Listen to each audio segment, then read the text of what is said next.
साथियों, my self Sandeep target IAS के YouTube channel में एक बार फिर से आपका स्वागत करते हैं।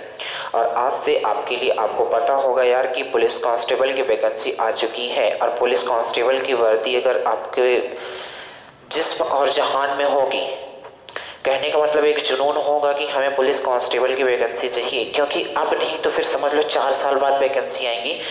तो आपको क्लास तो लेनी ही लेनी है। Practice set, previous year test series, ये 3 चीज़ें बहुत इंपॉर्टेंट है। जिसका एक बार सिलेबस खत्म हो चुका है या जो एक बार पढ़ चुके हैं, सबसे इंपॉर्टेंट है प्रैक्टिस सेट लगाना, प्रीवियस ईयर लगाना, और जितने भी आप टेस्ट सीरीज दोगे उतना ही आपका बेनिफिट होगा।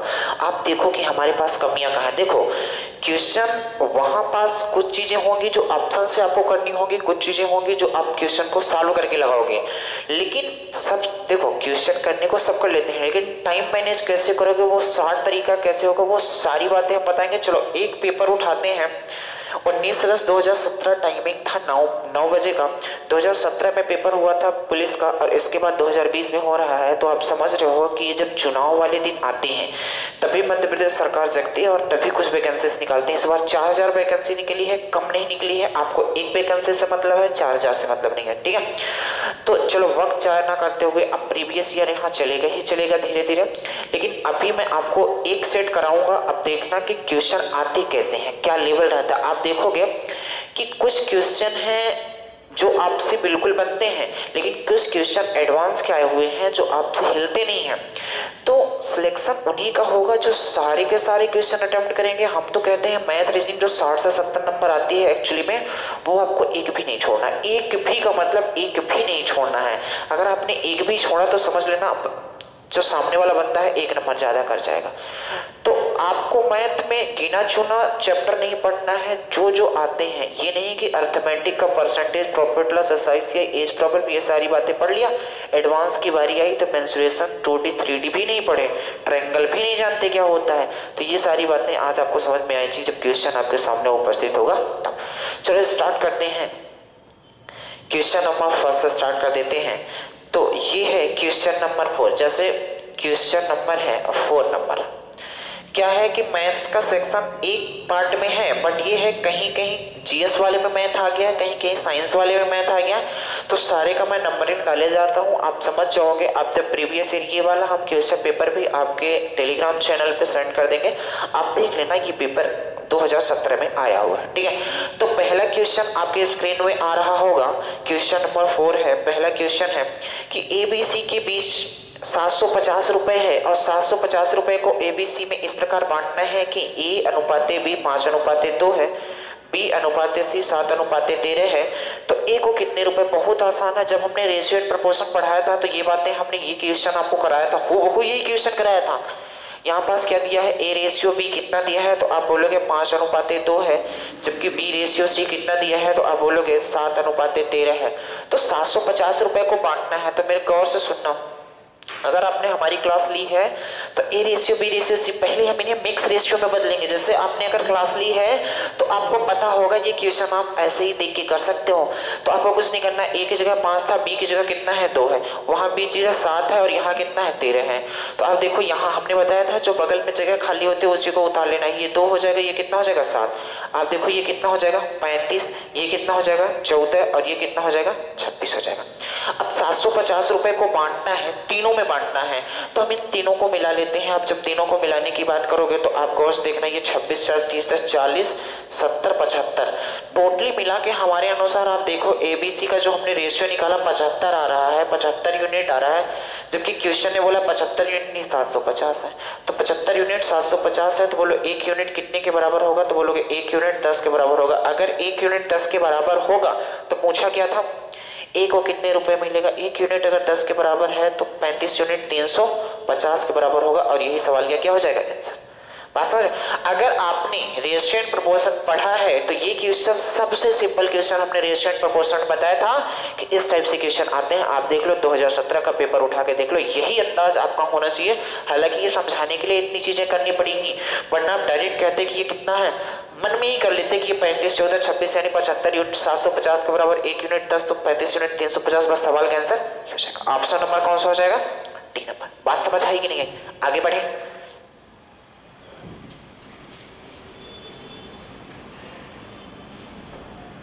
अब आ जाते हैं क्वेश्चन नंबर 5 में।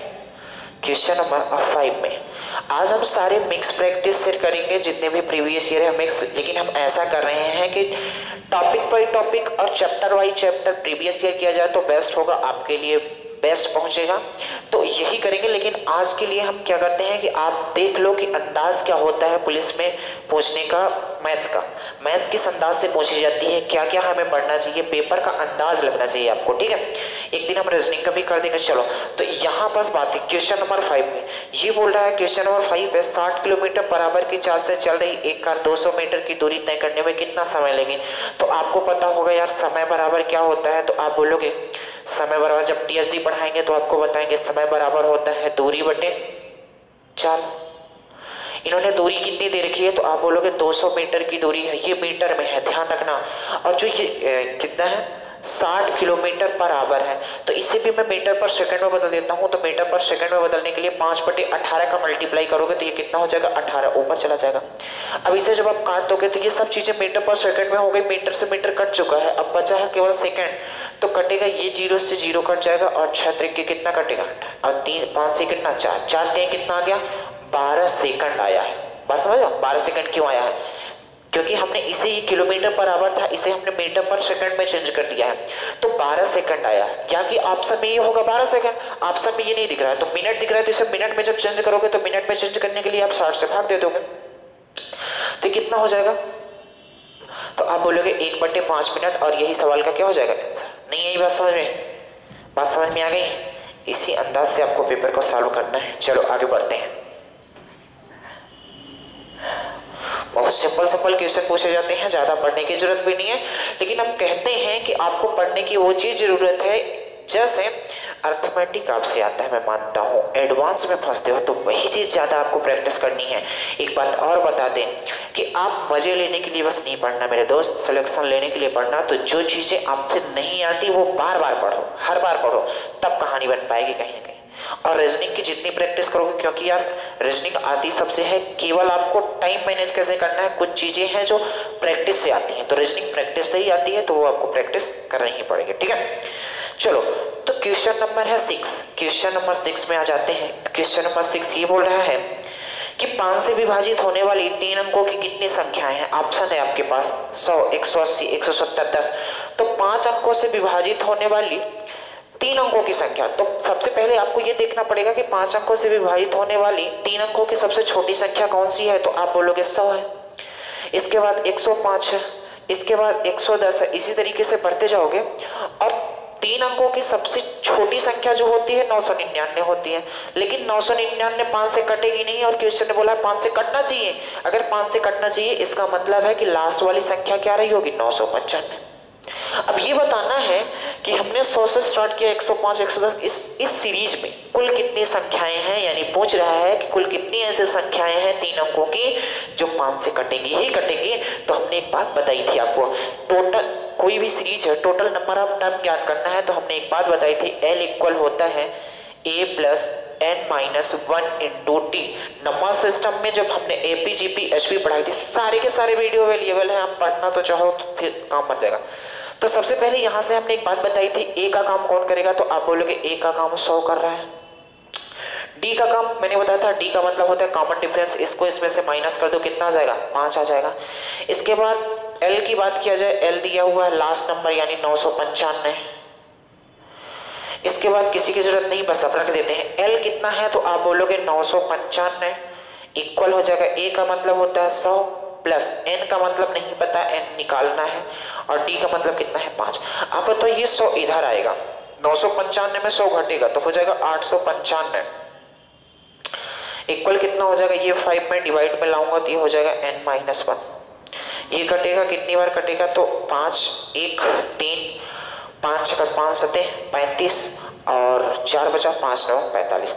यानी कि आपने देखा n-1 इक्वल कितना आया, तो 179 आया, तो n इक्वल कितना हो जाएगा, तो बोलोगे 179 प्लस 1 यानी n इक्वल कितना हो गया 180। यानी ये बता रहा है कि इसमें टोटल कितने टर्म थे, तो 180 संख्याएं ऐसी हैं 100 से स्टार्ट होकर 995 तक, 999 तक, मतलब 3 अंकों की कितनी संख्या है, तो 180 संख्या है। कहने का मतलब ये है कि 5 अंकों से कटने वाली, मतलब 5 से कटने वाली 3 अंकों की कितनी संख्या है, तो 180 है। अब ऐसे आप जोड़ना चाहो 100, 105, 110, 115, 120, 995 तक जाओगे, 180 गिनते गिनते तुम्हारी हालत खराब हो जाएगी। केवल आपको क्या करना है, हमने जितनी भी हमने पढ़ाई है बहुत इंपॉर्टेंट है। अगर आप पढ़ नहीं रहे हो तो अपने साथ धोखा कर रहे हो, बात समझ रहे हो। तो आपको कुछ नहीं करना है, ये सारी बातें हैं हमने ये पहले ही बता रखी है। जब भी टोटल नंबर आप टर्म निकालना हो तो ये फॉर्मूला लगाना, डायरेक्ट आंसर आ जाएगा। बात समझ आगे बढ़ते हैं। बहुत सिंपल क्वेश्चन आते हैं। हम तो कहते हैं जितना हमने वीडियो में डाल दिया है यूट्यूब पे उतना पहले आप पढ़ लो। उतना कोई ऑफलाइन में नहीं पढ़ाता, उतना कोई पेड कोर्स में नहीं पढ़ाता। अगर पुलिस की तैयारी कर लो वो बेस्ट, ठीक है। आप चाहे जहां जाके देख लेना, रेशियो जितनी अपने सीरीज डाल दी, एज की जितनी डाल दी, नंबर सिस्टम की जितनी डाल दी, उससे ज्यादा पुलिस में कहीं भी पढ़ाया जाएगा तो तुम हमें बताना। चलो अब आ जाते हैं क्वेश्चन नंबर 7। ये कितना आसान बताओ, मल्टीप्लाई दे दिया था, क्या था 743 मल्टीप्लाई 999। अब मेरी बात सुनो, इस क्वेश्चन के देने का पर्पस सबको पता है कि मल्टीप्लाई सबसे आता है। इस क्वेश्चन को देने का पर्पस केवल इतना है कि बच्चे का टाइम क्या हो, खराब हो। अगर उसे मैथ में पकड़ नहीं है तो इसमें बच्चे का टाइम खराब होना तय है। क्यों? क्योंकि यार आप मल्टीप्लाई करोगे और मल्टीप्लाई करने में 1 से 2 मिनट लग जाएगा, और क्या पता जो आपने मल्टीप्लाई किया वो गलत है कि सही है।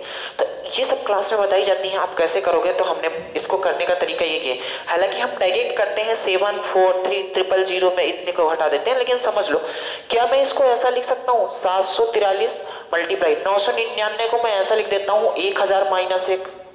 बोलो हाँ या ना, लिख सकता हूँ कि नहीं लिख सकता हूँ। तो जब इसे आप करने की कोशिश करोगे तो ये हो जाएगा 74300 माइनस कितना हो जाएगा 743। अब इसे आप माइनस आराम से कर सकते हो, देखो वही मल्टीप्लाई होगा। तो ये कितना हो जाएगा 7, 9 में 5 और 9 में 7 और ये कितना हो जाएगा 2, 7, 4। और यही सवाल का क्या हो गया, आंसर हो गया।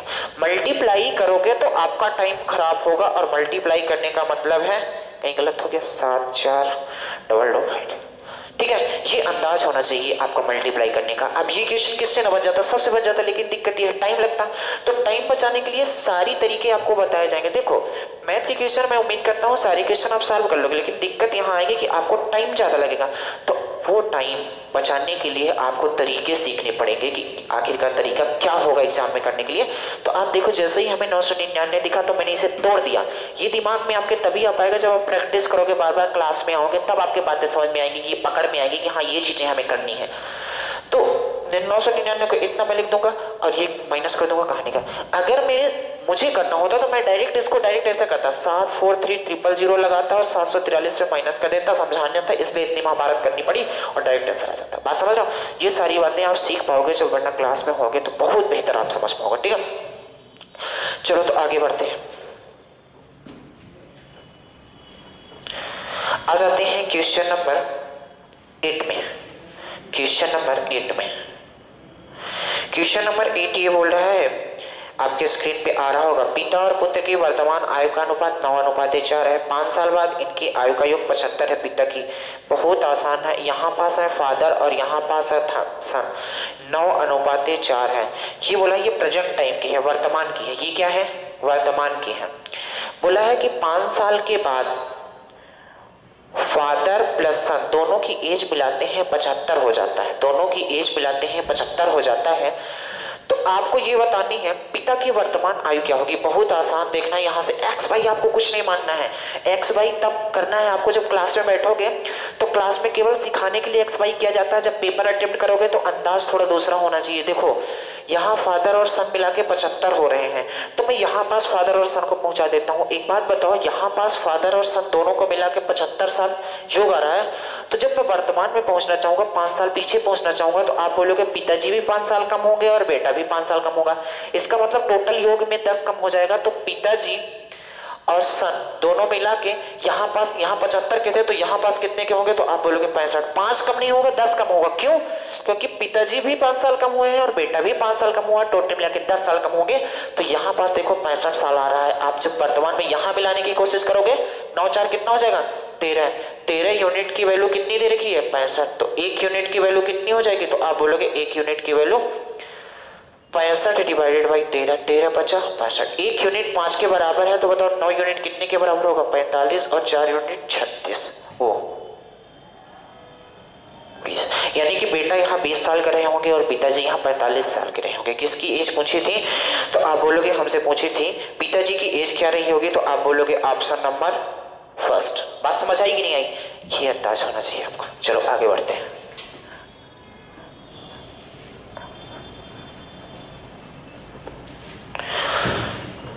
आगे बढ़े, क्वेश्चन नंबर 9, बहुत आसान, ये तो परसेंटेज का सवाल है। देखो एग्जामिनर जो होता है कुछ क्वेश्चन सिंपल सेट करता है, क्योंकि कुछ बच्चे ऐसे होते हैं जो अभी भी तैयारी के वो भी फंसाना चाहता है कि लोग फॉर्म डालें, उन्हें लगने लगता है कि हाँ हमसे इतना बन गया था, अगली बार हम थोड़ा सा प्रयास करेंगे तो बनने लगेगा। देखो आप तैयारी कर रहे हो 60 नंबर सब पा जाते हैं, आप तैयारी करो या ना करो 60 नंबर सब पाएंगे। जो तैयारी नहीं करता वो भी 60 नंबर पा जाएगा, जो घर में घूम रहा है वो भी 60 नंबर पा जाएगा। कुछ तो तुक्का भी लगता है, माइनस मार्किंग होता नहीं, लेकिन मेरिट बननी है 65 70 80 के बाद ही। तो वहां से 70 से आगे बढ़ने में, एक एक नंबर आगे बढ़ने में जितनी मेहनत करनी पड़ती है वही आपको सिलेक्शन दिलाता है। और वो तभी हो पाएगा जब एक एक क्वेश्चन को आप पकड़ोगे कि आखिरकार हमारी कमी है कहाँ। तो क्वेश्चन नंबर 9 ये बोल रहा है कितने रुपए का 20% 400 के बराबर होगा। हम मान लेते हैं x रुपए का 20%, 20% का मतलब होता है 20/100। हम मान लेते हैं x रुपए का 20% बराबर कितना है, तो बोलेगा कितना दिया है 400। तो 20% का मतलब मैं डायरेक्ट यहाँ लिख दूं 100। आप बोलोगे ये कटेगा 20 से 20 बार, तो x कितना आ गया 2000, और 2000 इस सवाल का क्या हो जाएगा आंसर। बात समझ में आई होगी उम्मीद करते हैं। ये ऐसे ऐसे आपको लगाने, ऐसे ऐसे क्वेश्चन आते हैं छोटे छोटे। देखो मैं मानता हूँ आपसे अर्थमेटिक बनती होगी, पर एडवांस आपको पढ़ना बहुत जरूरी है, क्योंकि सिलेक्शन के करीब वही ले जाएगी। तो ये तो सबसे बनता है, तुमसे बनता है, बगल वाले से भी बनेगा, लेकिन दिक्कत वहां पास आ जाती है। तो वो चीज अगर आप टारगेट कर लोगे तो आपको सिलेक्शन तय। आगे चलते हैं और क्वेश्चन नंबर 10 में आ जाते हैं। ये टाइम एंड वर्क का क्वेश्चन है। क्या बोल रहा है कि 12 आदमी द्वारा किसी काम को 9 दिन में पूरा किया जाता है। 6 दिन काम करने के बाद उसके साथ 6 आदमी और जुड़ जाते हैं। अब काम पूरा होने में कितना वक्त लगेगा? बहुत आसान है। जब आपको टाइम एंड वर्क पढ़ाएंगे तो एक MDS रूल आपको पढ़ाएंगे, उसमें हम बताएंगे ये क्यों होता है, कैसा होता है। आज केवल आपको दिखा रहे हैं कि पेपर में आता कौन सा लेवल है। अगली बार जब आपके साथ मिलेंगे तो हम टाइप वाइज और चैप्टर वाइज से मिलेंगे, तो हर चीज आपको सोल्यूशन की जाएगी। तो चलो 12 आदमी द्वारा किसी काम को 9 दिन में किया जाता है। 12 आदमी द्वारा किसी काम को 9 दिन में किया जाता है, ये टोटल काम आ जाएगा, ये टोटल काम आ जाएगा। इसके बाद बोला है 9 दिन में पूरा कर लिया जाता है। 6 दिन काम करने के बाद, यानी कि 12 ही आदमी 6 दिन काम किए और 6 दिन काम करने के बाद उसके साथ 8 आदमी और जुड़ गए, यानी 12 आदमी तो थे ही, 6 आदमी और जुड़ गए, यानी 18 आदमी मिल गए। अब पूछ रहा है कितने दिन में करेंगे, तो हमने मान लिया x दिन में करेंगे। क्या क्या क्वेश्चन था? 12 आदमी किसी काम को 9 दिन में कर लेते हैं, 12 आदमी किसी काम को 9 दिन में कर लेते हैं, तो ये टोटल काम आ गया। अब यही वाला काम बोल रहा है कि 12 आदमी 6 दिन तक किए और 6 दिन बाद क्या हो गए, 6 दिन तक किए, 6 दिन बाद 6 आदमी और आ गए। जब 6 आदमी और आ गए, जब 6 आदमी और आ गए तो 12 आदमी थे, अब 18 हो गए। अब आपको कहानी 12 ना भैया कितना हो जाएगा 108, ये कितना हो जाएगा 72, ये कितना हो जाएगा 18, 108 इधर जाएगा तो आप बोलोगे 108 इधर जाएगा तो 108 माइनस 72 इक्वल कितना हो जाएगा 18x। अब जब इसे आप करोगे तो ये कितना हो जाएगा 8 में 2 6 हो जाएगा और ये कितना हो जाएगा 36 हो जाएगा, यही ना। यानी कि 18x कितने के बराबर आ गया 36, तो x बराबर कितना आ जाएगा 36/18, यानी कितना 2। यानी कि 18 व्यक्ति मिलके उसे कितने दिन में पूरा कर लेंगे, तो 2 दिन और 2 ही सवाल का क्या हो जाएगा आंसर। ऑप्शन नंबर अगर बात किया जाए तो 2। बात समझ आई? चलो तो आगे बढ़ते हैं। ये अंदाज आपको सिखाया जाएगा जब आप टाइम वर्क पढ़ोगे, तो MDH क्या होता है, ये सारी बातें आपको बेसिक से बताई जाएंगी। लेकिन अभी पेपर आपको दिखा रहे हैं कि आखिरकार इसका लेवल क्या रहता है पुलिस कांस्टेबल का, कि आपको कैसे कैसे पढ़ना है। ज्यादा भी नहीं पढ़ना है और कम भी नहीं पढ़ना है। अगर आपने ज्यादा पढ़ ली तो फिर समझ लेना कि गड़बड़ है। आगे बढ़ते हैं और आ जाता है क्वेश्चन नंबर 11। क्वेश्चन नंबर 11 की बात किया जाए तो क्वेश्चन नंबर 11 ये बोल रहा है यदि कुछ रुपए ABC में 5, 7 और 6 के अनुपात में बांटना है। बहुत आसान है, यहाँ हो गया A, यहाँ हो गया B और यहाँ हो गया C। 5, 7 और 6 में बांटना है। तो बोला है यदि बी को सी से 4500 रुपए ज्यादा मिले, बी को सी से 4500 ज्यादा मिल रहा है। आप देखो यहाँ कितना मिल रहा है, तो आप बोलोगे 1 यूनिट ज्यादा मिल रहा है, और क्वेश्चन ने बोला 1 नहीं 4500 ज्यादा मिल रहा है। अगर 1 की वैल्यू 4500 है तो पूछा है 1 की बताओ क्या इनकम रही होगी, तो यहाँ से मल्टीप्लाई कर दो। 1 यूनिट 4500 के बराबर, तो बताओ 5 यूनिट कितने के बराबर, तो बोलोगे 4500 मल्टीप्लाई 5 कितना हो जाएगा, 500 को भेज दो 22,500। और यही सवाल का क्या हो जाएगा आंसर। बात समझ आई। ऑप्शन नंबर कहीं गलत है। अच्छा, सी को कितने रुपए मिलेगा, सी का पूछा था तो सी का भी निकाल सकते हो। ए को कितना 22,500, लेकिन सी का अगर पूछा जाएगा तो यहाँ मल्टीप्लाई कर दो। 1 यूनिट अगर 4500 के बराबर है तो बताओ 4500 और मल्टीप्लाई कितना कर देंगे 6 0 0 6 5 30 और 6 24 3 कितना हो जाएगा 27,000। और यही सवाल का क्या हो जाएगा आंसर। उम्मीद करते हैं बात इससे किसी का निकाल सकते हो, ए का भी निकाल सकते हो, सी का, बी का, किसी का पूछे तो आप निकाल सकते हो। उम्मीद करते हैं बात समझ आई होगी। ये सारी की सारी बातें हमने रेशियो में पढ़ाई है, सारी की सारी बातें, अगर आपने गौर से देखा होगा तो। आगे चलते हैं और आ जाते हैं क्वेश्चन नंबर 12 में। क्वेश्चन नंबर 12 में, क्वेश्चन नंबर 12 ये बोल रहा है ए बी से 2 साल बड़ा है, ए बी से 2 साल बड़ा है। यहां लिख लो ए, यहां लिख लो बी और यहां लिख लो सी। ठीक है, ए बी से 2 साल बड़ा है, जो अगर बात करेगा, जैसे जब आप रीजनिंग पढ़ते हो तो जो आपके लिए जो बात करता है तो बोलते हैं इसके जस्ट पीछे वाले के लिए बात कर रहा है, यानी कि जो सी की आयु का दुगना है। अगर मान लो सी कितने का रहा हो, एक्स का रहा हो, तो बोल रहा है कि जो सी की आयु का दुगना हो, यानी बी की बात कर रहा है, बी दुगना होगा तो ये कितना होगा 2x। लेकिन इसमें क्वेश्चन में ये भी बोला है, क्या बोला है कि ए बी से 2 साल बड़ा है, अगर बी 2x का है तो ए कितने का 2 साल बड़ा का मतलब ये इतना रहा होगा। और तीनों की एज मिला के उन्होंने दे दिया है कितना, तीनों की एज मिला के उन्होंने दे दिया 27 साल। 27 साल आप तीनों को मिला दो कितना हो जाएगा, तो बोलोगे 2 2 4 6 कितना 2 2 4 1 5 5x + 2 इक्वल कितना हो जाएगा 27।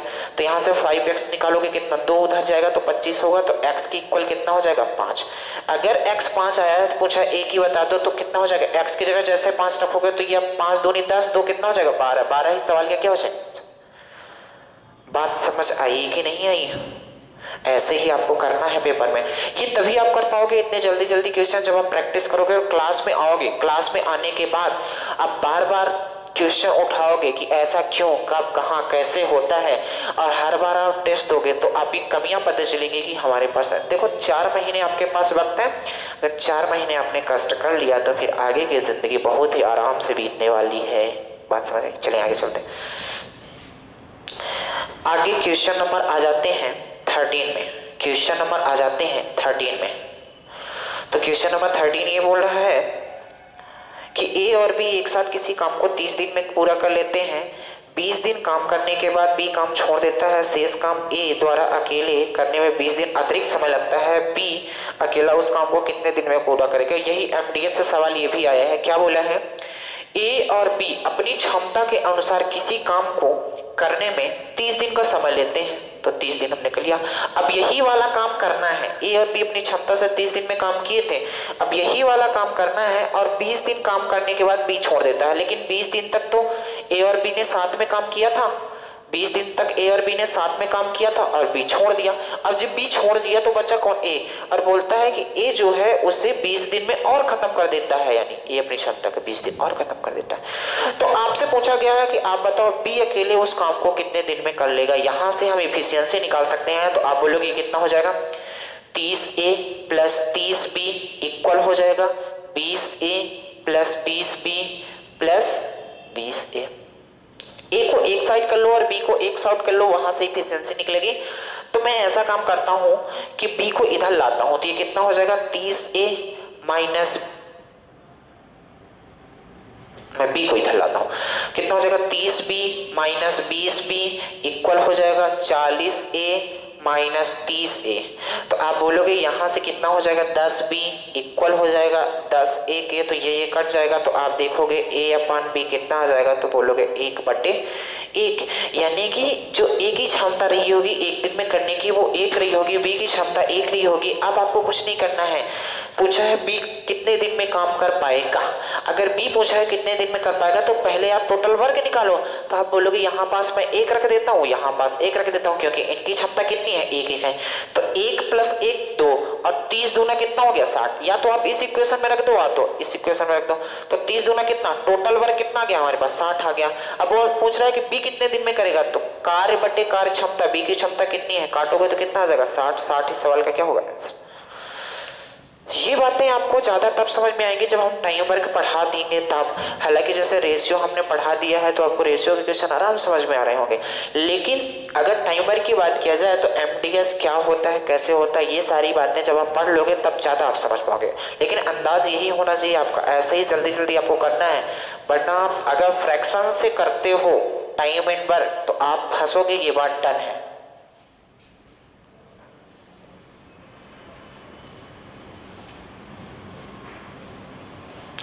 आ जाते हैं क्वेश्चन नंबर 14 में। आ जाते हैं क्वेश्चन नंबर 14 में। आ जाओ, देखो इसको करने के 2-3 तरीके हैं, तो अभी आप केवल एक तरीका समझो। क्वेश्चन नंबर 14 क्या बोल रहा है कि एक व्यापारी 4800 रुपए के अंकित मूल्य की एक वॉशिंग मशीन 15% और 5% की छूट पर खरीदता है। यदि वह 124 रुपए इसके परिवहन पे खर्च करता है और इसे 13% के लाभ पर बेचता है तो वॉशिंग मशीन का विक्रय मूल्य बताना है। बहुत आसान। एक बंदा क्या काम करता है, क्वेश्चन नंबर ये 14 है कि 4800 रुपए में उसकी मार्क प्राइस थी, 4800 रुपए उसकी मार्क प्राइस थी। अब जाता है खरीदने तो वहां पास दुकानदार ये बोलता है कि 15% और 5% की तो सक्सेसिव डिस्काउंट दिए जाते हैं आपको। तो 15% की जब छूट देगा इसका मतलब है कि कोई भी चीज 100% थी, 15% की छूट दे रहा है, इसका मतलब वो बेच कितने में रहा है, तो आप बोलोगे 85%। 85% का मतलब 85/100। अब इतने का सामान पड़ेगा और ऑफर मिल रहा है, दिवाली ऑफर भी मिल रहा है, तो वो बोला है कि 5% दिवाली ऑफर की तरफ से छूट मिल रहा है। तो एक बात बताओ, अगर 5% दिवाली ऑफर की तरफ से छूट मिल रहा है तो फिर बेचेगा कितने में, तो बोलोगे 95/100 में। यहां से आप काटना पीटना स्टार्ट करोगे, ये इससे कटेगा, ये इससे कटेगा। 5 से काटोगे कितनी बार जाएगा, तो 20 बार। 5 से काटोगे तो 19 जाएगा। 5 से काटोगे 4 और 5 से काटोगे 17। 4 से काटोगे कितना, 12। तो एक्चुअली में जो आ गया हमारे पास ये आ गया 12 × 17 × 19। अब इनका मल्टीप्लाई आपको करना ही करना पड़ेगा। तो जब मल्टीप्लाई करने की कोशिश जब आप मल्टीप्लाई करने की कोशिश करोगे, 12 में 17 का मल्टीप्लाई करोगे, तो मैं ऐसा काम करता हूं कि 12 में 17 का मल्टीप्लाई कर लेते हैं तो कितना आएगा, 12 और कितना 60।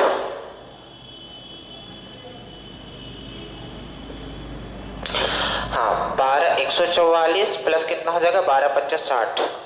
तो ये हो जाएगा 4 6 4 10 204। हमने 12 17 का डायरेक्ट मल्टीप्लाई कर लिया, कितना आया, आप मल्टीप्लाई कर सकते हो 204 आ गया, क्योंकि हमने 17 को तोड़ दिया 12 + 5 में। तो 12 12 कितना हो गया, 144। 12 × 5 = 60 हो गया, तो हमने जोड़ दिया 240 आ गया, वो 204 आ गया। हमने इन दोनों का मल्टीप्लाई कर लिया, आ गया 204 मल्टीप्लाई कितना 19। 1900 कितना हो जाएगा 76 और 19 दूना कितना हो जाएगा 38। यानी कि जो हमारे पास अब ये सामान वॉशिंग मशीन पड़ी वो 3876 की पड़ी, 4800 की चीज 3876 में पड़ी। अब वहां से हमने खरीद लिया। क्वेश्चन ने बोला है कि वहां से खरीदने के बाद 124 रुपए का भाड़ा लगा है। कितने रुपए का भाड़ा लगा है देख लेते हैं इसे। 124 रुपए परिवहन खर्च लगा है। तो आप बोलो 3876 रुपए था, 124 रुपए भाड़ा लगा, तो ये कितना हो जाएगा 10 10 10 और कितना हो जाएगा 4। 4000 रुपए टोटली मिलाकर उसको कीमत लगी। अब ये चाहता है कि इसे 13% लाभ में बेचा जाए। 13% लाभ का मतलब मैं डायरेक्ट कर देता हूं कि 13% लाभ का मतलब 113 बटे कितना हो जाएगा 100। ये 0 से ये 0, ये 0 से ये 0। आप बोले कितना हो जाएगा, 3 चौको 12, 3 वो 4 3 12, 4 1 5, 4 1 4। ठीक है, डबल 1 0 उतरेगा, यानी 4520 रुपए। इस सवाल का क्या होगा आंसर। ऑप्शन नंबर की बात किया जाए तो ऑप्शन नंबर कौन सा है, बी नंबर। ये कहानी थी इसकी, बात समझ में आई है। तो चलो आगे बढ़ते हैं। कुछ चीजें हैं जो कैलकुलेशन में टाइम लगेगी, लेकिन आप प्रैक्टिस करोगे तो ये सारी बातें जल्दी ही हो पाएंगी कि मल्टीप्लाई कैसे करना है, डिवाइड कैसे करनी है। ये सारी बातें आप जैसे क्लास स्टार्ट करोगे तो उसमें सारी बातें आपको बताई जाएंगी कि आप क्या ट्रिक अपनाओगे, पेपर में कैसे करोगे, यहाँ समझने के लिए क्या बातें हैं, वो सारी बातें आपको बताई जाएंगी। ठीक है, चलो तो आगे बढ़ते हैं। आते हैं question number 15। Question number 15। Question number 15 ये बोल रहा है कि स्थिर जल में एक नाव की चाल 10 किलोमीटर पर आवर है और धारा की चाल 5 किलोमीटर पर आवर है। धारा के विपरीत दिशा में 5 किलोमीटर की दूरी तय करने में कितने मिनट लगेगा? तो मेरे दोस्त समझना, एक नाव है और वो चल रही है आराम से। जैसे बचपन में होता था कि क्या करते थे कि मान लो पानी गिरा तो हम लोग कागज की नाव बना के डाल देते थे। तो एक नाव जो है चल रही है और उसको जो पानी है कोई भी धक्का नहीं दे रहा है। स्थिर जल में जो उसकी चाल है नाव की वो 10 किलोमीटर पर आवर है।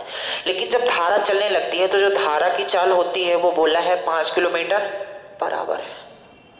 ठीक है, तो एक बात बताओ, अगर नाव इधर जा रही है और धारा भी इधर ही जा रही है तो एक बात बताओ कि नाव अगर 10 की स्पीड से जा रही है, धारा 5 की स्पीड से धारा उसको फोर्स कर रहा है, तो टोटली मिला के स्पीड कितनी हो जाएगी? 15। लेकिन नाव अगर इधर जा रही है और धारा इधर से आ रही है, नाव इधर जा रही है, धारा इधर से आ रही है, तो आप बताओ अगर नाव 10 की स्पीड से जा रही है तो धारा उसे 5 पीछे करेगा। अगर 5 पीछे करेगा यानी कि अब एक्चुअल में वो जो नाव जा रही है किस किलोमीटर की स्पीड से जा रही है? विपरीत की अगर बात करेगा तो विपरीत की बात करेगा तो आप बोलोगे विपरीत में कितना? 5 किलोमीटर पर आवर की स्पीड से नाव जा रही होगी। अब नाव जा रही है तो पूछ रहा है विपरीत दिशा में 5 किलोमीटर की दूरी तय करने में कितना समय लगेगा? तो समय बराबर होता है दूरी बटे चाल, यानी कितना? 5 किलोमीटर पर आवर। तो आप बोलोगे यहां से ये कट जाएगा, कितना आ जाएगा? तो आप बोलोगे 1 घंटे आया। 1 घंटे का मतलब कितने मिनट? 60 मिनट। 1 घंटे का मतलब कितना? 60। जिस ऑप्शन में होगा वही सवाल का आंसर होगा। लेकिन बात समझो, इसमें क्वेश्चन में थोड़ा सा गलती है, या कि ऑप्शन में गलती है या कि क्वेश्चन में गलती है। इस सवाल का आंसर 60 मिनट होगा, लेकिन ऑप्शन में कहीं है ही नहीं 60 मिनट। या कि एक शर्त हो सकती थी, ऐसा बोलता कि जब समान दिशा में चलते हैं, जब समान दिशा में धारा की दिशा में चलता है, तब इस क्वेश्चन का आंसर जो इसमें ऑप्शन दे रहा है 20 मिनट, तब हो जाता। जैसे यहीं पास बोला जाता है कि आप बताओ धारा की दिशा में चल रहा है, तो समय बराबर क्या हो जाता? तो आप बोलोगे समय बराबर हो जाता दूरी बटे चाल। और दूरी कितनी है? तो आप बोलोगे 5 किलोमीटर। चाल की बात करोगे तो जब धारा की दिशा में चलेगा तो 10 तो नाव चलेगी और 5 क्या चलाएगा? फोर्स। तो ये कितना हो जाएगा? 15। तो काटोगे कितना आ जाएगा? 1/3R। 1/3R का मतलब मैं इसे 60 से मल्टीप्लाई कर दूंगा तो कितना आ जाएगा? 20 मिनट। और ये सवाल का आंसर हो जाएगा। लेकिन दिक्कत ये है क्वेश्चन ने विपरीत बोला है, विपरीत में आंसर 60 आएगा। अगर समान बोलेगा तब 20 आएगा। या तो क्वेश्चन गलत है या तो ऑप्शन गलत है। बात समझ आई? आगे बढ़े। ये जो क्वेश्चन गलत होते हैं या ऑप्शन गलत होते हैं, इसको आपको बोनस अंक मिल जाता है, आप टेंशन ना लेना। आगे बढ़ते हैं और आ जाते हैं क्वेश्चन नंबर 16 में। क्वेश्चन नंबर 16 ये बोल रहा है दो व्यक्तियों के आयु का अंतर x - y कितना दिया है? 2। जबकि दो व्यक्तियों की आयु का योग दिया है 144 का वर्गमूल है। 144 का वर्गमूल क्या होता है? 12। जब इसे काटोगे तो हो जाएगा 2x बराबर कितना? 14। तो x बराबर कितना हो जाएगा? 7। x 7 आ गया। पूछा था बड़े वाले भाई का मान क्या होगा? तो 7 रहा होगा। बस सवाल का आंसर हो गया। बात नहीं समझ आई? कोई दिक्कत? चलो आगे बढ़ते हैं।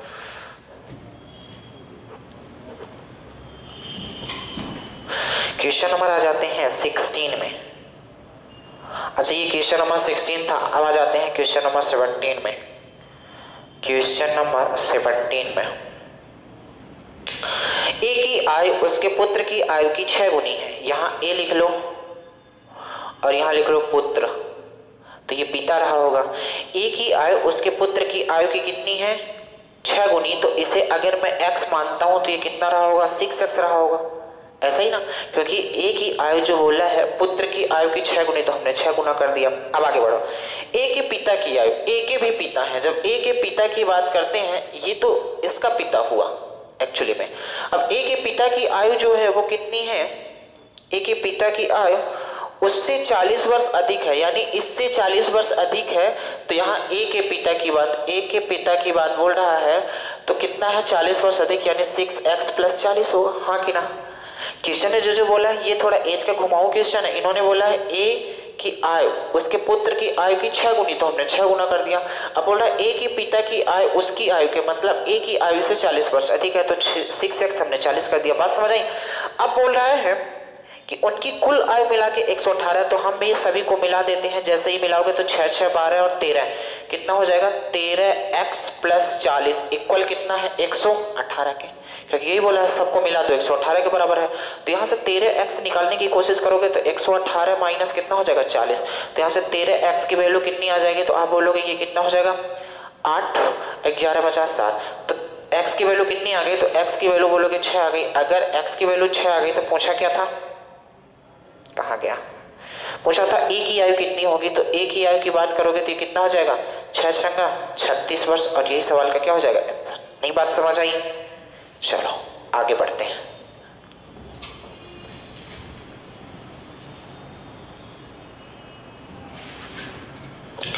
आगे की दुनिया में आते हैं तो आप बोलोगे 50 विद्यार्थियों के प्राप्तांकों का औसत, क्वेश्चन नंबर आ जाते हैं 18 में। क्वेश्चन नंबर 18 में ये बोला है कि 50 विद्यार्थियों के प्राप्तांकों का औसत 75 है, तो 50 विद्यार्थियों का औसत 75 है तो टोटल पहले योग निकाल लोगे तो आप बोलोगे 50 25 2 5 से 35 2 37 150, मतलब 50 विद्यार्थियों का औसत अगर 75 है तो 50 विद्यार्थियों का योग इतना ना होगा। जब एवरेज पढ़ाएंगे तो हम बताएंगे क्यों मल्टीप्लाई कर रहे हैं, क्यों ऐसा कर रहे हैं, क्या कैसा, ठीक है। अब बोल रहा है यदि एक विद्यार्थी द्वारा प्राप्त 86 अंकों को 36 में लिख दिया गया हो, जैसे समझो कि आप जब एग्जाम देते हो तो आपकी जब कॉपी चेक होती है तो कभी धोखे से होता है ऐसा कि जैसे 86 लिखा है तो बंदा 36 लिख देता है, फिर बाद में सुधारना पड़ता है। तो यहाँ पास था 86, देना था उसे 86 नंबर और दे दिया हमने 36 नंबर, तो बताओ उसके साथ कितने नंबर की नाइंसाफी की, 50 नंबर की, तो 50 नंबर इसे और देना पड़ेगा। तो जब 50 नंबर और दोगे इसका मतलब कितना हो जाएगा, ये 3800 हो जाएगा। 3800 हो जाएगा तो अब बोल रहा है कि वास्तविक औसत बताओ, तो 50 से डिवाइड करना पड़ेगा, तो ये कितना हो जाएगा 5 7 35 और 3 5 5 6 30 यानी 76। इस सवाल का क्या हो जाएगा आंसर। बात समझ आई होगी उम्मीद करते हैं। क्यों, क्योंकि यार अगर योग इतना आ रहा है 86 नंबर हमें देना चाहिए था, हमने 36 दिया यानी 50 नंबर की उसके साथ हमने गद्दारी की है, तो 50 नंबर जब कोर्ट में लेके जाएगा तो 50 नंबर एक्स्ट्रा देना पड़ेगा, तो एवरेज थोड़ा और बढ़ जाएगा। क्वेश्चन नंबर आ जाते हैं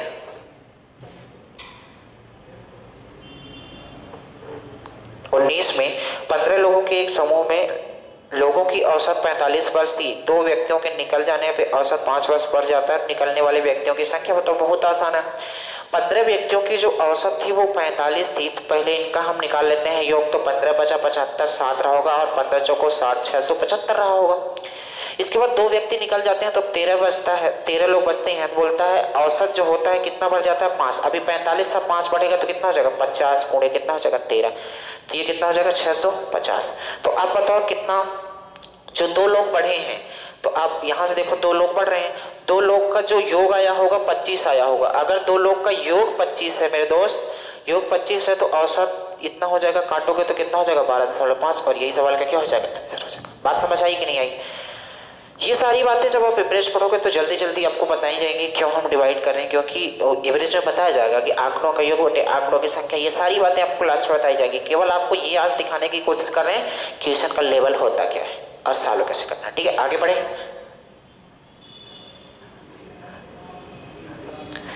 चलो तो क्वेश्चन नंबर आ जाते हैं 20 में। क्वेश्चन नंबर आ जाते हैं 20 में। तो क्वेश्चन नंबर 20 ये बोल रहा है कि विश्व कप सेमीफाइनल में 7 मैचों में युवराज की बल्लेबाजी का औसत, 7 मैचों में युवराज की 7 मैच थे और 7 मैचों में युवराज के जो बल्लेबाजी का औसत था 65 था, वो 50 कितना था 65 था। तो पहले योग निकालो 7 मैचों को कितना बनाया होगा, तो 7 बचे 35 3 7 42 3 कितना हो गया 45 5 455 रन बनाया होगा। इसके बाद ये बोल रहा है कि 8वें मैच में वो कितना रन बनाए, 8 मैच में वो कितना रन बनाए कि औसत कितना हो जाए उसका, तो औसत 85 हो जाए। तो पहले 8 का निकाल लो तो कितना हो जाएगा 8 पंचे 40 8 9 64 4 68 यानी 680 हो गया। तो आप देखो कितना रन और ज्यादा बनाना पड़ेगा, तो 10 में 5 5 हो जाएगा और ये 7 में 5 2 हो जाएगा और ये कितना हो जाएगा 225, यानी कि 225 रन और बनाएगा अगले मैच में, यानी कि 8वें मैच में, तब जाके उसका औसत 85 हो पाएगा। बात समझ आएगी नहीं आई। ऑप्शन नंबर कौन सा, चौथा नंबर। आगे बढ़े, चलो आगे बढ़ते हैं। तो आ जाते हैं क्वेश्चन नंबर 21 में। आ जाते हैं क्वेश्चन नंबर 21 में। तो क्वेश्चन नंबर 21 ये बोल रहा है 90 किलोमीटर की चाल से चल रही ट्रेन को 75 मीटर लंबे प्लेटफॉर्म को पार करने में 8 सेकंड लगते हैं। ट्रेन की लंबाई बताओ क्या रही होगी। बहुत आसान है। जब ट्रेन प्लेटफॉर्म को पार करती है तो प्लेटफॉर्म की लंबाई और अपनी लंबाई, प्लेटफॉर्म की लंबाई और अपनी लंबाई दोनों को उसे क्रॉस करना पड़ेगा। दोनों की लंबाई को क्रॉस करना पड़ेगा तब क्रॉसिंग मानी जाएगी। तो जो प्लेटफॉर्म की लंबाई है मेरे दोस्त वो कितनी है, 75 मीटर लंबा प्लेटफॉर्म है। तो आपसे पूछा गया है ट्रेन की लंबाई बताना है। तो आप बताओ यहां पास होता है समय बराबर दूरी बटे चाल। तो एक्चुअल बताओ समय उसे कितना लगता है। तो बोलोगे 8 सेकेंड लगता है। दूरी कितनी है उसकी। तो बोलोगे दूरी कितनी होगी। एक तो 75 मीटर लंबा प्लेटफॉर्म है और ट्रेन की लंबाई को मैं मान लेता हूं x रहा होगा। चाल कितनी है इसकी। तो बोलोगे जो चाल है इसकी वो है 90 किलोमीटर पर आवर। बात समझो, ये मीटर में है, ये सेकंड में, मीटर पर सेकंड, इसे भी हम मीटर पर सेकंड में चेंज कर देते हैं। तो 5 गुणे कितना हो जाएगा 18, 18 पंचे कितना हो जाएगा 90। तो 55 25 और 3 मल्टीप्लाई करोगे 25 अट्ठे कितना हो जाएगा 200 इक्वल कितना हो जाएगा 75 प्लस x। तो x की वैल्यू जो आएगी वो आ जाएगी 125 मीटर। यानी जो ट्रेन की लंबाई रही होगी वो 125 मीटर रही होगी और 125 इस सवाल का क्या हो जाएगा। बात समझ आई। यानी कि ट्रेन से भी क्वेश्चन आते हैं। बात समझ आई। चलो आगे बढ़ते हैं। अब आ जाते हैं क्वेश्चन नंबर, ये तो रीजनिंग का आ गया। क्वेश्चन नंबर आ जाते हैं 23 में। क्वेश्चन नंबर 23 में देखो, कहने को 20 नंबर 30 नंबर की मैथ आती है। एक्चुअली में आप देखो इसमें कम से कम 40 नंबर की मैथ आई है, आती है, क्योंकि वो रीजनिंग में मैथ डाल देते हैं। ठीक है, तो आपको मैथ पूरा पढ़ना है यार। बोला है 50 रुपए प्रति किलोग्राम वाले नमक को 80 रुपए प्रति किलोग्राम वाले नमक के किस अनुपात में मिलाया जाए कि निर्मित मिश्रित का कीमत 60 रुपए पर किलोग्राम हो जाए। एलिगेशन का क्वेश्चन है तो आपको ऐसा ही करना पड़ेगा। 50 रुपए पर किलोग्राम और क्या था 80 रुपए पर किलोग्राम को किस अनुपात में मिलाएं कि 60 रुपए पर किलोग्राम हो जाए। हमने जब एलिगेशन पढ़ाएंगे तो आपको बताएंगे ये कितना हो जाएगा 20 और ये कितना हो जाएगा। एक्चुअली में जब यहां से घटाओगे तो ये हो जाएगा 10। एक्चुअली ऐसे घटा दो, ये लो। तो जब अनुपात निकालोगे तो कितना 2:1 और यही सवाल का क्या हो जाएगा आंसर। बात एलिगेशन जब पढ़ाएंगे तो आपको बताएंगे कि ऐसा क्यों होता है, कैसा होता है। ठीक है, आगे बढ़ते हैं और आ जाते हैं क्वेश्चन नंबर 24 में। आ जाते हैं क्वेश्चन नंबर 24 में। जोड़ सकते हो 3 + 9 + 27 + 81 + 243 + 729 + 2187 + 65 61। आप इसे जोड़ सकते हो, जोड़ के आंसर बता सकते हो। हालांकि कहीं अगर कैलकुलेशन में थोड़ी सी मिस्टेक होगी तो गड़बड़ हो जाएगा। आप जोड़ सकते हो, उम्मीद करते हैं इसमें कोई नियम नहीं लगता, आप जोड़ सकते हो। ठीक है, चलो आगे बढ़ते हैं। क्वेश्चन नंबर आ जाते हैं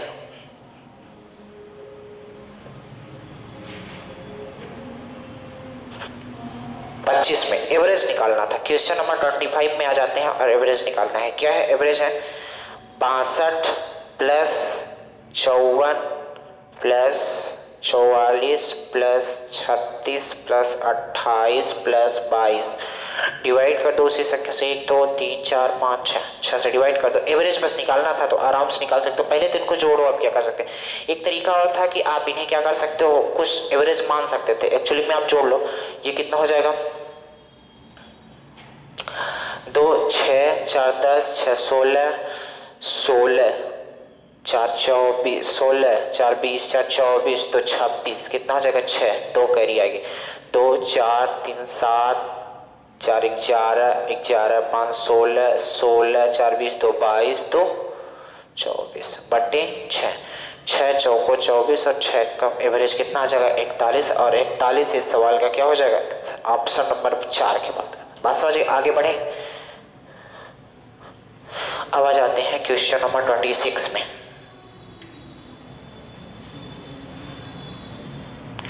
क्वेश्चन नंबर 26 की बात किया जाए तो क्वेश्चन नंबर 26 ये है कि एक परीक्षा में 36% विद्यार्थी अंग्रेजी में और 40% विद्यार्थी हिंदी में फेल हो गए। यदि दोनों में, तो आप जब परसेंटेज पढ़ोगे तो ये वाला डायग्राम आपको हालांकि रीजनिंग में भी पढ़ाया जाता है। ये इंग्लिश हो गया और ये क्या हो गया हिंदी हो गया और मैथ में भी पढ़ाया जाता है। ये जो ये वाला डायग्राम है, ये दोनों को मिला के है, तो दोनों को मिला के जो फेल है वो 20% है। अगर दोनों को मिला के 20% है तो आप तो केवल और केवल अंग्रेजी में जो फेल हुए हैं 36, तो 20 यहाँ है तो यहाँ कितने परसेंट रहेंगे 16, और केवल अंग्रेजी में जो है 40% है तो ये कितना रहेगा 20। तो आप देख लो टोटली कितने फेल हैं। ये 20% ऐसे हैं जो केवल हिंदी में फेल हुए हैं, 16% ऐसे हैं जो केवल इंग्लिश में फेल हुए हैं, और 20% ऐसे हैं जो हिंदी और इंग्लिश दोनों में फेल हुए हैं।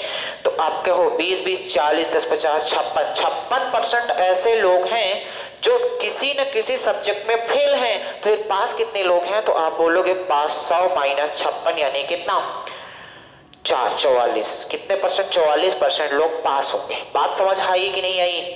44 इस सवाल का क्या हो जाएगा आंसर। आगे बढ़े,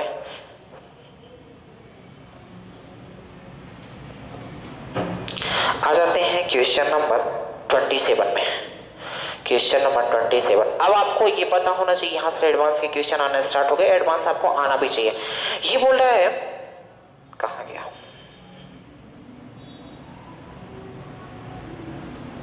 एक त्रिभुज का क्षेत्रफल दिया है 150 है, इसके आधार और ऊंचाई का अनुपात 3:4 दिया है, तो आधार की लंबाई बताओ। अच्छा, जैसे ही आधार और ऊंचाई इन्होंने बोला है एक त्रिभुज का क्षेत्रफल, तो आपको समकोण त्रिभुज क्षेत्रफल जब मेंसुरेशन पढ़ाएंगे तो वहां हम बताएंगे कि समकोण त्रिभुज का जो क्षेत्रफल होता है 1/2 आधार गुणे ऊंचाई होता है। लेकिन यहाँ समझो आप कि एक समकोण त्रिभुज बनेगा और समकोण त्रिभुज ये ए होगा, ये बी होगा, ये सी होगा, ये इसका होता है क्या, ये इसका होता है आधार, और ये इसका क्या होता है ऊंचाई या लंबाई। बात समझ गए?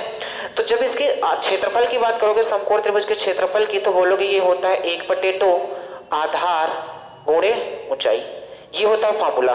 तो इन्होंने जो आधार का रेशियो दिया है वो कितना दिया है, आधार दिया है 3x और जो ऊंचाई दिया है 4x दिया है मान लेते हैं। तो आप बताओ क्षेत्रफल यहाँ दिया है 150, 1/2 कितना हो जाएगा आधार 3x मल्टीप्लाई 4x। तो आप गौर से देखोगे 2 से 2 कट जाएगा और 2 से ये 75 कटेगा और 3 से कटेगा कितना 25। तो आपने देखा x कितना हो गया, x स्क्वायर कितना हो गया 25। तो बताओ x की वैल्यू कितनी आएगी 5। अगर x की वैल्यू 5 है फिर बताओ आधार कितना रहा होगा, तो आप बोलोगे 5 3 कितना हो जाएगा 15। इस सवाल का क्या होगा आंसर। आगे बढ़े,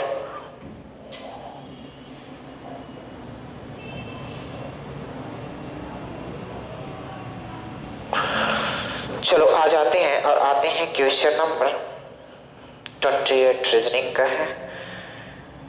आ जाते हैं क्वेश्चन नंबर 29 में। हाँ, क्वेश्चन नंबर 29। क्वेश्चन नंबर 29 क्या बोल रहा है, गौर से सुनना। एक्स वाई जेड, ये एक्स है, ये वाई है और ये जेड है। बोला है एक्स अपने माल को वाई से 20% सस्ता और जेड से 20% महंगा है। तो मान लेता हूं कि जेड कितना रहा होगा 100 रहा होगा, कितना रहा होगा 100। तो बोल रहा है जेड से 20% महंगा एक्स माल को क्या करता है बेचता है, यानी ये कितने में बेचता होगा 120 में। और एक बात और बोली है, एक्स अपने माल को वाई से 20% सस्ता बेचता है। वाई से 20% सस्ता का मतलब ये है कि y से 20% सस्ता का मतलब ये है कि 80% में बेचता होगा तब 120 के बराबर रहा होगा। y से 20% सस्ता का मतलब ये है कि ये वाली चीज 80% के बराबर रही होगी। तो बोलोगे 1% कितने के बराबर होगा, तो 120/80 मल्टीप्लाई क्या कर दो 100। तो यहां से निकालोगे 4 दूनी और 4 तिहाई, ये कितना हो जाएगा 50। यानी कि y जो बेचा होगा 150। यहां से आप रेशियो निकालिए, कितना आ गया 150 आ गया। जब रेशियो 150 आ गया, क्या पूछा है, जेड का माल y के माल से, जेड का माल y के माल से कितना महंगा अथवा सस्ता है। तो आप देखो जेड का जो माल है y के माल से, किसके माल कंपैरिजन जिससे कराएगा, जेड का माल y के माल से, तो 50 रुपए तो महंगा है, y का माल 50 रुपए महंगा है। किससे कंपैरिजन कराने की बात करेगा, तो इन्होंने बोला है y के माल से, तो y का माल कितना है 150 और मल्टीप्लाई 100 कर देना, ये कितना हो जाएगा 3, यानी 100/3। 100/3 का मतलब कितना हो गया 33 से 1/3%। और यही सवाल का क्या हो जाएगा आंसर, 33 से 1/3 ऑप्शन में दिखेगा तो अच्छी बात है, नहीं दिखेगा तो 33.3333 इस तरीके से। बस सर आगे बढ़े,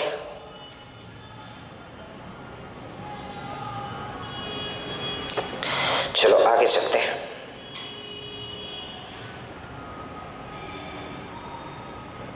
क्वेश्चन नंबर 30 में आ जाते हैं और क्वेश्चन नंबर 30 ये बोल रहा है कि 2004 में एक नई शर्ट की कीमत 250 रुपए थी, जबकि 2005 में यह 400 रुपए की हो गई। एक बात बताओ, 2004 की इसकी कीमत कितनी थी? तो आप बोलोगे 250 रुपए थी 2004 वर्ष में। लेकिन अगर 2005 की बात किया जाए तो इन्होंने बोला है 2005 वर्ष में ये कितनी हो जाती है, तो कहाँ गया, 2005 में ये 400 रुपए हो जाती है। तो ये बोला है कि 2004 से 2005 के दौरान शर्ट की कीमत में कितने परसेंट की बढ़ोतरी हुई है। तो आप देखो कितने परसेंट की बढ़ोतरी हुई, तो बोलोगे कितना, 150 रुपए की बढ़ोतरी हुई है। किस पे बढ़ा है? तो बोलोगे 250 पे मल्टीप्लाई कितना, 100। तो ये 0 से ये 0, 5 3 15 और 5 से कितना, 5 5 से कटेगा कितना, 20 20 3 कितना, 60% रेट बढ़ा है। बस यही सवाल का क्या हो जाएगा, बात समझ आई। आगे बढ़ते, इसी तरीके से आपको लगाना है। ये सारी बातें तब आप कर पाओगे जब आप क्लास में प्रॉपर तरीके से डेली आओगे। देखो पढ़ाई इतना आसान तो है नहीं, पढ़ाई का नाम होता है तपस्या। आप सोचो आज तैयारी करें और आज ही सिलेक्शन हो जाए, ये गलत सोचना है। जो 2 साल से लगे हैं उनका क्या होगा फिर? तो पढ़ाई एक तपस्या है, जब तक तपोगे नहीं तब तक आप बनोगे नहीं। तो तपना पड़ेगा तभी आप बन पाओगे, ठीक है। चलो आगे बढ़ते हैं, आ जाते हैं क्वेश्चन नंबर 1। अब देखो साइंस एंड सिंपल अर्थमेटिक में जो है इसमें भी मैथ से क्वेश्चन आए हुए हैं, जबकि नाम है साइंस का। तो मैथ ज्यादा आती है इतनी बात समझो, सिलेबस के भरोसे न रहो, आप प्रीवियस ईयर उठाओ, वहां देखोगे तो आपको बातें समझ आएंगे। क्वेश्चन ये बोला है कि रवि के स्टैंप संग्रह में 2/5 भारतीय स्टैंप है और शेष विदेशी हैं। तो भारतीय स्टैंप और विदेशी स्टैंप 2/7 भारतीय स्टैंप है, भारतीय स्टैंप है, बाकी सारे क्या हैं, विदेशी हैं। तो आपसे पूछा है कि बता दो, क्या पूछा है, भारतीय रेशियो विदेशी, बताओ क्या हो गया। बहुत आसान है, विदेशी। देखो 7 लोग थे, 7 में से 2 भारतीय हो गए, 7 में से 2 भारतीय हो गए, तो बताओ बच्चे कितने, 5। ये विदेशी हो गए और यही सवाल का क्या हो गया, आंसर भी हो गया। बात समझ आई।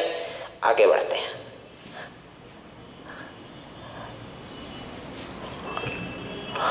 आ जाते हैं क्वेश्चन नंबर, ये था क्वेश्चन नंबर 1। अब आ जाते हैं क्वेश्चन नंबर 2।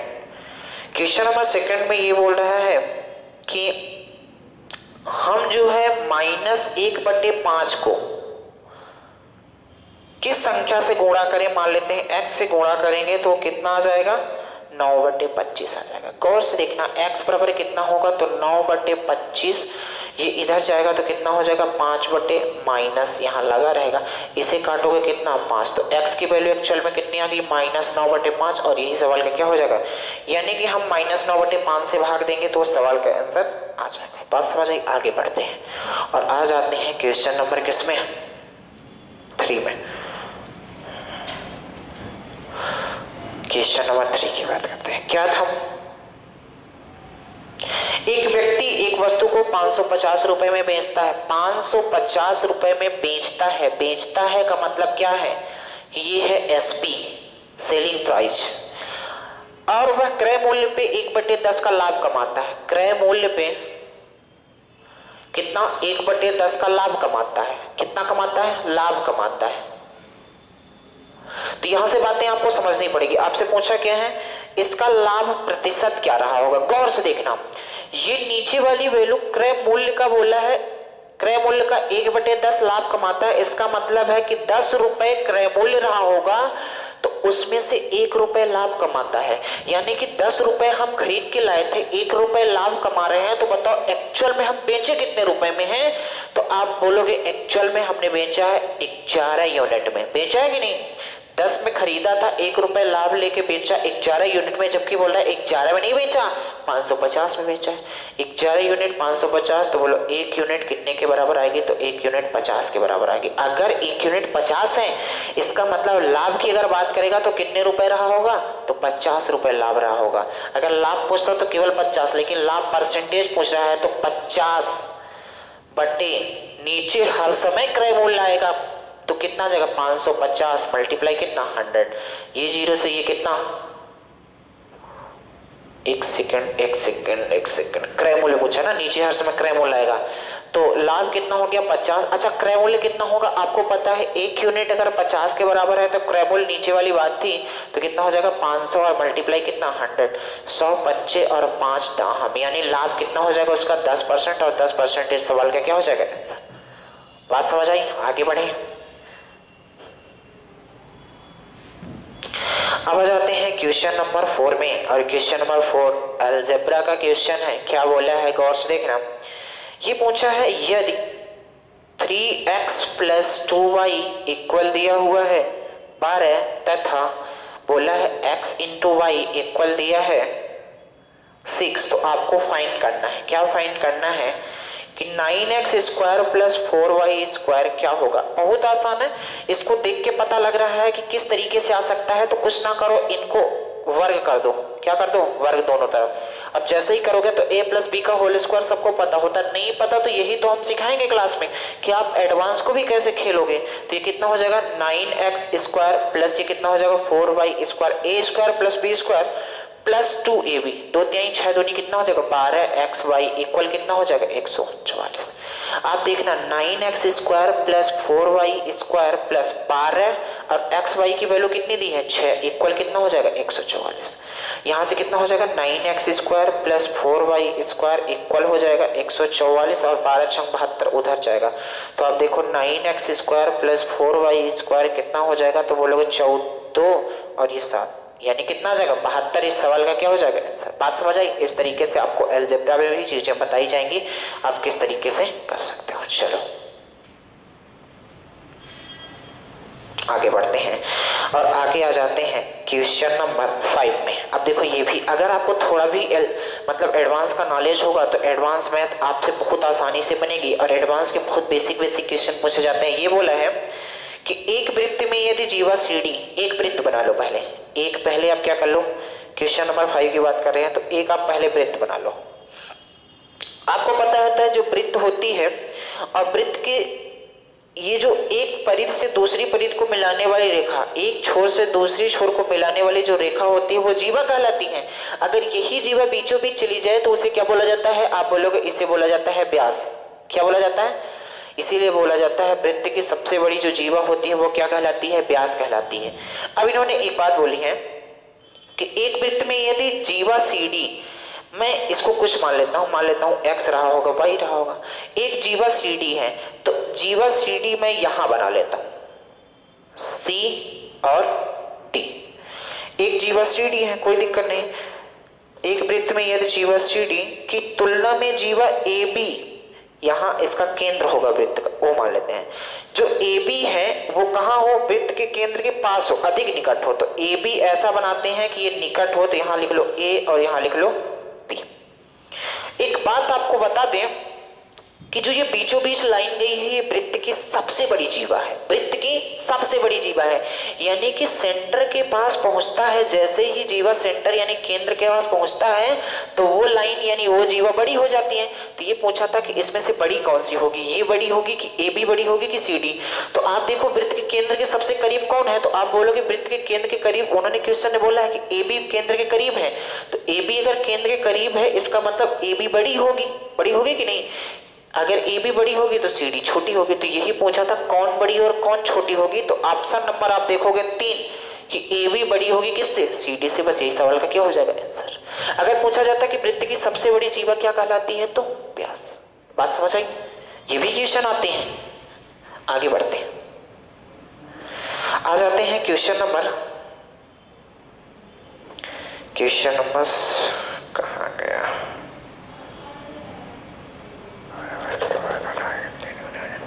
क्वेश्चन नंबर 7 में आ जाते हैं। क्वेश्चन नंबर 7 क्या बोल रहा है कि कहां गया, अरे क्वेश्चन है कब गया, मेरी आयु 12 वर्ष के बाद, ठीक है, मेरी आयु 12 वर्ष के बाद उस आयु की 3 गुनी हो जाएगी।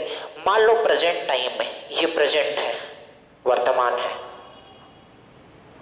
मेरी आयु कितनी है, कहां गया क्वेश्चन, हाँ मेरी आयु मान लेते हैं यहाँ x रही होगी। तो बोल रहा है जो मेरी आयु 12 वर्ष के बाद उस आयु की 3 गुनी हो जाएगी जितनी 4 वर्ष पूर्व थी। तो बताओ इसकी 4 वर्ष पूर्व कितनी रही होगी एज, तो आप बोलोगे x माइनस 4 रही होगी। और बोल रहा है कि मेरी आयु 12 वर्ष के बाद कितनी हो जाएगी, तो बोल रहा है 4 वर्ष वो 12 वर्ष बाद उस आयु की 3 गुनी हो जाएगी जो 4 वर्ष पूर्व थी। तो 4 वर्ष पूर्व कितनी थी एज, x माइनस 4 थी। इसकी कितनी गुनी हो जाएगी, तो बोला है इसकी 3 गुनी हो जाएगी। एक्चुअल में ये वाला है, जबकि आप देखोगे 12 वर्ष बाद कितनी हो जाएगी, तो आप बोलोगे x प्लस 12 हो जाएगी। दोनों बात बराबर है कि नहीं। अभी अगर बंदा x साल का है तो 12 साल बाद x प्लस 12 होगा, लेकिन क्वेश्चन ने बोला है इतना नहीं, जितना 4 साल पहले था उसका 3 गुना। तो यहां से निकाल सकते हो 3x माइनस 12 इक्वल हो जाएगा कितना, x प्लस 12। तो ये वाला x इधर आएगा तो कितना हो जाएगा 2x इक्वल कितना हो जाएगा 24। तो x कितना हो जाएगा 12 हो जाएगा। तो पूछ रहा था क्या, पूछा था कि बता दो मेरी वर्तमान आयु क्या होगी। तो वर्तमान हमने कितना माना था x की वैल्यू कितनी आ गई 12 ही सवाल का क्या हो जाएगा आंसर। आगे बढ़े, आगे बढ़े, चलो देखना। अब देखो क्वेश्चन नंबर जो 9 है उसे ऑप्शन से कर सकते हो। ये लिखा हुआ है छोटी से छोटी संख्या क्या होगी जिसमें 1100 से गुणा किया जाना चाहिए ताकि गुणनफल पूर्ण वर्ग हो जाए। अब गुणनफल पूर्ण वर्ग हो जाए तो सभी से मल्टीप्लाई कर लेना 1100 में। 1100 में केवल 11 का मल्टीप्लाई करोगे तभी 121 आएगा। समझ जाना, वही सवाल का क्या हो जाएगा आंसर। और सारे के सारे मल्टीप्लाई करोगे किसी में आंसर नहीं आएगा, ठीक है, क्योंकि पूर्ण वर्ग का मतलब होता है कि उसका जोड़ा बनना चाहिए और स्क्वायर रूट से बाहर निकलना चाहिए। आगे चलते हैं। अब क्वेश्चन नंबर 10 है, ये प्रोबेबिलिटी का क्वेश्चन है, ये भी कर लेते हैं। क्वेश्चन नंबर 10 ये बोला है, क्वेश्चन नंबर 10 कि संख्याएं 1 2 3 ऐसे लिखी हुई है, 1 2 3 4 एंड सो ऑन 25 में से संख्या के चयन करने पर उस चयनित संख्या की अभाज्य संख्या होने की प्रायिकता बताओ। अभाज्य संख्या होने की प्रायिकता बतानी है। एक बात बताओ, अगर अभाज्य संख्या होने की प्रायिकता पूछ रहा है तो आप देखो 1 से 25 तक कितनी अभाज्य संख्याएं आती हैं, अभाज्य संख्याएं कितनी आती हैं। तो आप बोलोगे कौन कौन सी हो जाएगी, 2 होगी, 3 होगी, 5 7 11 13 17 19 23 इतनी होंगी। 1 2 3 4 5 6 7 8 9। फेवरेबल आउटकम 9 है, टोटल आउटकम की बात किया जाए 25 है, और यही सवाल का क्या है आंसर है। मतलब कितनी संभावना है, 9 संभावना है कि अभाज्य संख्याएं आएंगी, इसके अलावा कुछ 9/25 इस सवाल का क्या हो जाएगा आंसर। आगे बढ़ते हैं। अब देख लो प्रोबेबिलिटी से भी क्वेश्चन आते हैं और एक क्वेश्चन सिंपल है जबकि आप करते नहीं हो, केवल परसेंटेज प्रॉफिट लॉस साइज में पड़े रहते हो, कहानी आगे बन ही नहीं पाती। आगे चलते हैं। ये बोल रहा है कि वह छोटी से छोटी संख्या कौन सी है जिसे 30 87 को विभाजित करने पर जिससे भागफल पूर्ण घन हो जाए। क्वेश्चन नंबर 11 बहुत ही आसान है। इसको देखो इस तरीके से भी कर सकते हो। कितना लिखा है 3087, तो पूर्ण घन की बात कर रहा है। घन का मतलब होता है 3 3 का जोड़ा बनेगा, बाहर निकलेगा। इसे 3 से काटो, 1 0 3 9 27, अभी भी 3 से कट रहा है, 3 त्रिकाई 9 और कितना आएगा 3 चौको 12 3, 7 से कितना 49, 7 से कितना 7 और 7 से कितना 1। देखो इसका तो ट्रिपल जोड़ा बन रहा है लेकिन इनका नहीं बन रहा है, यानी 9 से डिवाइड कर दो तो ये क्या हो जाएगा, एक पूर्ण वर्ग बन जाएगा। 9 से संख्या को डिवाइड कर दो, बस कहानी खत्म। आगे बढ़े तो यहां से ठीक है, आ जाते हैं क्योंकि इसमें मिक्स क्वेश्चन दिया है पेपर में तो ढूंढ ढूंढ के कराना पड़ेगा, ठीक है। आगे आ जाते हैं और आ जाते हैं क्वेश्चन नंबर 28 में। क्वेश्चन नंबर 28 में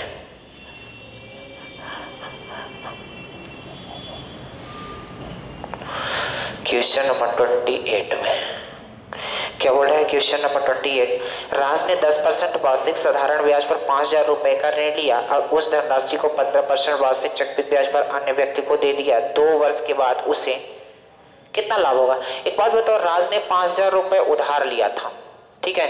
अब उधार किस पे लिया था, तो 10% SI पर लिया था, साधारण ब्याज पर। एक दूसरे बंदे को ये 5% CI पे दे दिया और कितने साल के लिए, 2 वर्ष के लिए। तो बताओ इसे लाभ होगा, बिल्कुल होगा। SI पे लिया, CI पे दिया, वो भी रेट बढ़ा के दिया। तो एक बात बताओ, यहां से मैं डायरेक्ट करता हूं, 10% की दर से 2 साल का साधारण ब्याज कितना होगा, तो बोलोगे 20% होगा। और 15% की रेट से 2 साल का CI कितना होगा ये आपको बताएंगे कैसे निकालोगे। Effective rate x plus y plus x y divide by 100 से 15 प्लस 15 का स्क्वायर 225, तो कितना हो जाएगा 32.25। 32.25 बात समझ गए। तो हमने लिया 20% रेट था और दे दिया 32.25, तो एक्चुअली पता हो कितना प्रॉफिट हुआ, तो आप बोलोगे 32.25 और कितना 20.00, तो ये कितना हो जाएगा 5 तो ये कितना हो जाएगा 12.25। यानी कि एक्चुअली में देखा जाए तो हमें 12.25 का लाभ हो रहा है, तो 5000 का आपको 12.25% निकाल लेना है। एक परसेंटेज का 100 नीचे, एक पॉइंट का 100 नीचे। अब काट पीट तो कहानी खत्म। 2 0 से 2 0, 1 0 से 1 0। अब काटो नहीं, केवल मल्टीप्लाई कर दो, तो ये कितना हो जाएगा 50 25, तो 5 दूनी 10, तो 12, 5 दूनी 10, 1 1 4 और 5 1 5 1 6, तो एक दशमलव लगेगा क्योंकि यहाँ 10 है, तो कितना आ जाएगा 612.5। इस सवाल का क्या हो जाएगा आंसर। उम्मीद करते हैं बात समझ आई होगी। आगे बढ़े।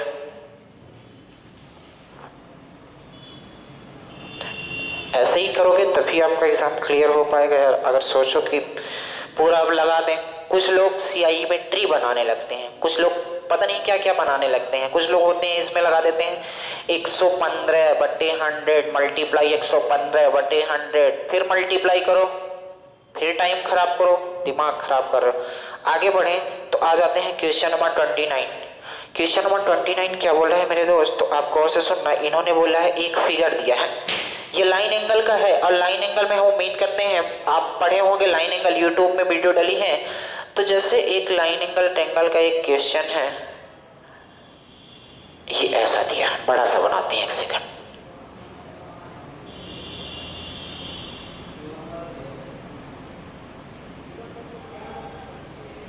ये है, ठीक है। क्या क्या दिया है, ये A है, ये B है, ये C है, ये D है और ये O है। इन्होंने बोला है कि AB पैरेलल है CD के, यहाँ लिख लो AB पैरेलल है CD के, यानी कि ये वाली लाइन और ये वाली लाइन पैरेलल है, और कोण ABO ये वाला कितना दिया है, तो ये वाला कोण दिया है आपको 100 डिग्री, और क्या दिया है OCD कितना दिया है 110 डिग्री। आपको क्या फाइंड करना है BOC, यानी ये वाला कोण आपको फाइंड करना है। बहुत आराम से निकाल सकते हो। कैसे, इसके बहुत सारे तरीके हैं, आप जितने तरीके से सोच सकते हो बहुत सारे तरीके हैं इसके। कैसे निकालोगे मेरे दोस्त, गौर से देखना। तो आप ऐसा भी कर सकते हो, ये लाइन और ये लाइन पैरेलल है, मैं इसे बढ़ा देता हूँ, ऐसे बढ़ाता हूँ, गौर से देखना। मैं इस लाइन को ऐसे बढ़ा देता हूँ, कोई दिक्कत है बढ़ाने में, नहीं है।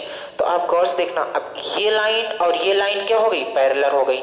तो आपको पता है कि अंतः कोणों का योग कितना होता है 180। अगर ये 100 है तो ये फिर कितना रहा होगा 80 रहा होगा। अगर ये 100 है तो ये 80 रहा होगा, क्योंकि दो समांतर रेखाओं को जब एक तिर्यक रेखा प्रतिच्छेद करती है, दो समांतर रेखाओं को जब एक तिर्यक रेखा प्रतिच्छेद करती है तो उनके अंतः कोण एक ही ओर बने अंतः कोणों का योग कितना होता है 180। ये 100 है तो फिर ये कितना होगा 80, और ये 80 है तो ये कितना होगा, तो आप बोलोगे 80 ही होगा, क्योंकि एकांतर कोण से। बात समझ आई। आगे बढ़ते हैं। तो आपको पता है यार कि एक सीधी लाइन पे बने सभी कोणों का योग कितना होता है 180। तो बोलो ये 110 है तो ये कितना रहा होगा, तो आप बोलोगे ये 110 है तो ये 70 रहा होगा, 180 तभी हो पाएगा। बात समझ आई। अब आगे बढ़ो। एक त्रिभुज बन रहा है, देख लो एक त्रिभुज बन रहा है, त्रिभुज के तीनों कोणों का योग कितना होता है 180। ये 80, ये 70, 150, तो ये कितना होगा 30 डिग्री। और यही सवाल का आंसर, और यही ऐसे क्वेश्चन है जो आपको मेरिट में ले जाके खड़े करेंगे, वरना परसेंटेज, प्रॉफिट लॉस, SIC सब के सब कर लेते हैं। बात आ रही समझ। ये क्वेश्चन है जो आपको मेरिट में ले जाके खड़े करेंगे। ठीक है, आगे चलते हैं। और आज का लास्ट क्वेश्चन है, क्योंकि अब यहां से पेपर खत्म। क्या है, एक वर्ग का क्षेत्रफल। यदि एक वर्ग का क्षेत्रफल, जैसे एक वर्ग के क्षेत्रफल की बात किया जाए, जैसे एक वर्ग बना लो, हमने एक वर्ग बना लिया, ये हो गया A, ये हो गया B, ये हो गया C और ये हो गया D। बोला यदि एक वर्ग का क्षेत्रफल 16 है। अगर वर्ग का क्षेत्रफल 16 है तो आपको पता होगा कि जो वर्ग का क्षेत्रफल होता है वो होता है भुजा स्क्वायर। क्या होता है, भुजा स्क्वायर। तो क्षेत्रफल अगर 16 दिया हुआ है तो आप बताओ भुजा कितना हो जाएगा, तो आप बोलोगे भुजा √16 हो जाएगा। यानी कि यहाँ से अगर आप भुजा निकालोगे तो कितनी आ जाएगी 4, यानी कि ये भी 4 रहा होगा, ये भी 4 रहा होगा, ये भी 4 और ये भी 4। अब बोल रहा है कि इसके सभी भुजाओं के मध्य बिंदु को मिला दो। अब मध्य बिंदु का मतलब क्या हो गया, ये हो गया, इसका मध्य बिंदु ये हो गया, इसका मध्य बिंदु ये हो गया और इसका मध्य बिंदु ये हो गया। जब इनको मिला दो, आप गौर से देखो, इनको मिला दो, चलो। अच्छा एक बात और पता होनी चाहिए कि जब वर्ग के भुजाओं के मध्य बिंदु को आप मिलाओगे तो वर्ग ही बनता है।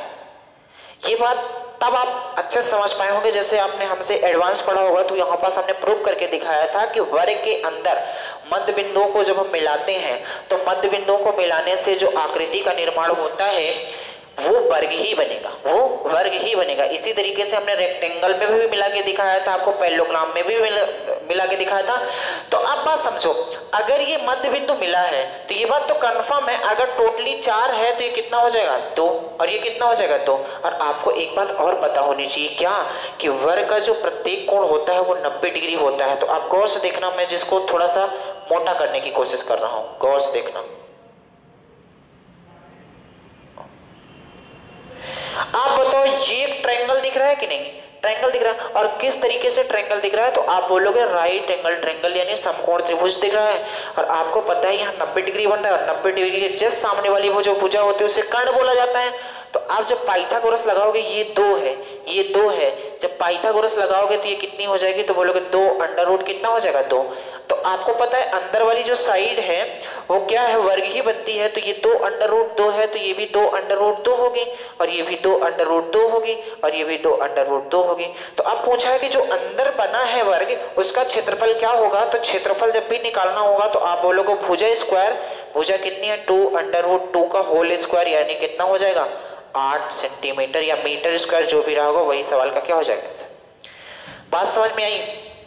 देखो एडवांस भी आपको पकड़ के चलना होगा और अर्थमेटिक भी आपको पकड़ के चलना होगा। हमने एक पेपर उठाया था 19 अगस्त 2017 का और सारे मैथ के क्वेश्चन किए, हालांकि हम पेपर से कर रहे थे, जो हमारे पास पीडीएफ पड़ी है। अगर कोई क्वेश्चन 1-2 छूट गए होंगे, क्योंकि देखो क्वेश्चन क्या है कि बीच बीच में कहीं साइंस डाल दिया है, कहीं जीके डाल दिया है, तो कहीं अगर 1-2 क्वेश्चन छोटे होंगे तो आप बताना, उन्हें मैं करा दूंगा। हमारे अनुसार हम सारे क्वेश्चन करा दिए हैं। जो क्वेश्चन आपको समझ में कम आया होगा उसे आप बोल सकते हो।